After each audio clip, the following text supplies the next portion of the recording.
In the rarefied air of academia, ambition can be a dangerous thing. For some, it's a quiet fire, a drive to uncover what lies hidden in the data. For others, it's a consuming hunger, willing to devour anything, or anyone, in its path. This is a story about the intersection of those two worlds, a tale of trust, betrayal, and the digital ghosts that refuse to stay buried. It begins, as many great discoveries do, in the quiet hum of a server room, late at night. Lines of code flicker across the screen, a digital tapestry woven from algorithms and sleepless nights. For months, this was my world. My life was a cycle of caffeine, complex mathematics, and the relentless pursuit of a single, elegant solution. I was building a model, something revolutionary in data science, something I believed would change everything, and I wasn't alone. I had a mentor, Professor Alistair Finch, a titan in the field, a man whose name was synonymous with integrity. He saw the potential in my work from the start. Our collaboration was electric. He'd lean over my shoulder, pointing at a line of code, his eyes alight with the same passion that drove me. Right there, he'd say, "That's the key. You've found it." We spent countless hours debating variables, sketching formulas on whiteboards until they were a chaotic mess of brilliance. He wasn't just a supervisor, he was a confidant, a partner. He praised my intuition, my tenacity. He told me this work, our work, would be our legacy. I trusted him completely. The model was more than just code, it was a testament to that trust. It was a symphony of shared intellect, and I was its primary composer. The late nights bled into early mornings, the lab becoming a second home. Every solved equation, every successful test run felt like a victory we shared. The final breakthrough came at 3:17 a.m. on a Tuesday. The simulation ran perfectly. The data converged. It was beautiful, a perfect, logical harmony I had wrestled from the chaos of raw information. I felt an overwhelming sense of accomplishment, of pure, unadulterated joy. I sent the final files to Finch, my excitement palpable in the hurried email. "We did it," I wrote.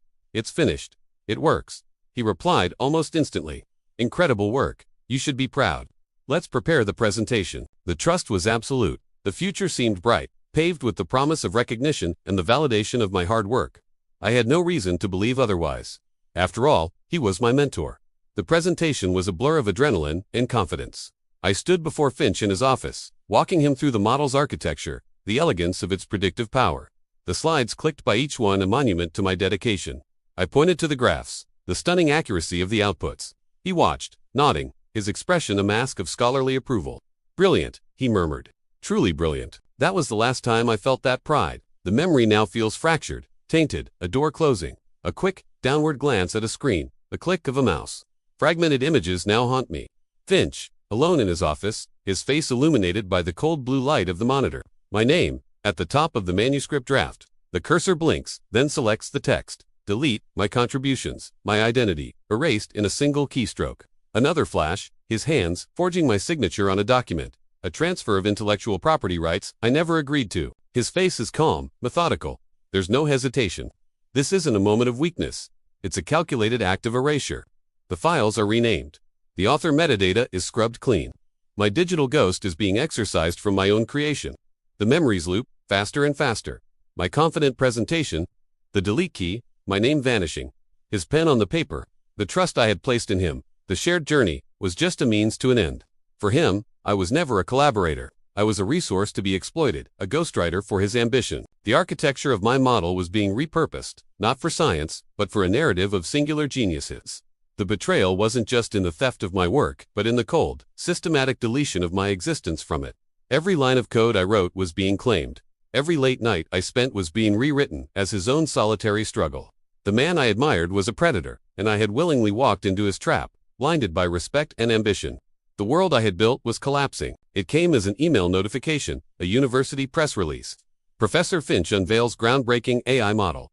I clicked the link. There it was, the journal cover, my work, my model, my sleepless nights, my breakthrough, my soul, distilled into a 10-page paper, and one name under the title, Alistair Finch. The world went silent. The air left my lungs. My hands started to shake. It wasn't just disappointment. It was a profound, physical violation.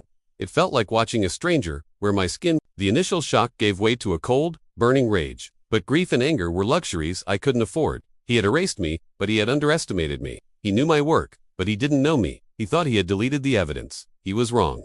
My hunt began. Not in a library, but in the digital ether. My laptop became my weapon. This was my territory. I started with the server logs, access times, IP addresses, Finch's late-night sessions, downloading the final builds from my directory, moments after I had uploaded them. Then, the code repositories. Version control is a beautiful thing. Every change, every commit, logged with a user ID and a timestamp. There it was, inarguable. 97% of the codebase committed from my account. I ran a forensic analysis on the file metadata.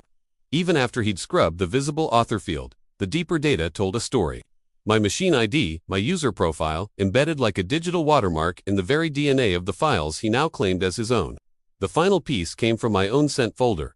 The email, "We did it," I had written. I started digging into the email server's recovery protocols. Deleted items aren't always gone.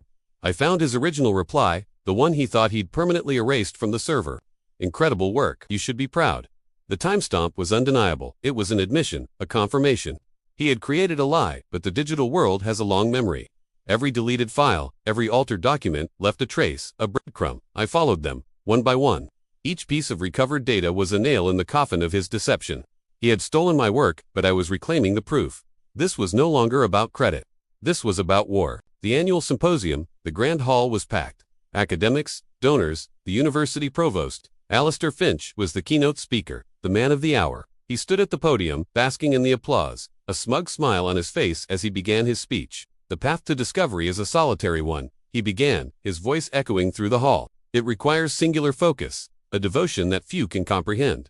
I watched from the side of the stage, my heart pounding a steady, cold rhythm. I waited for my moment.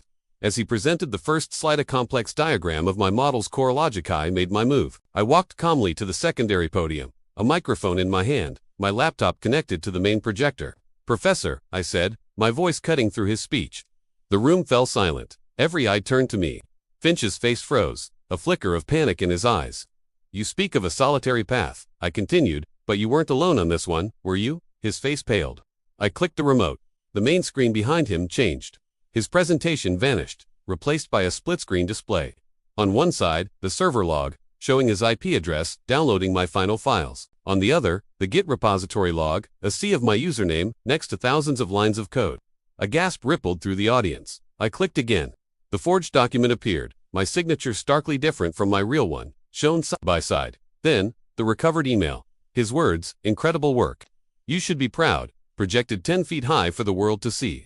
The date and timestamp glowed beneath it.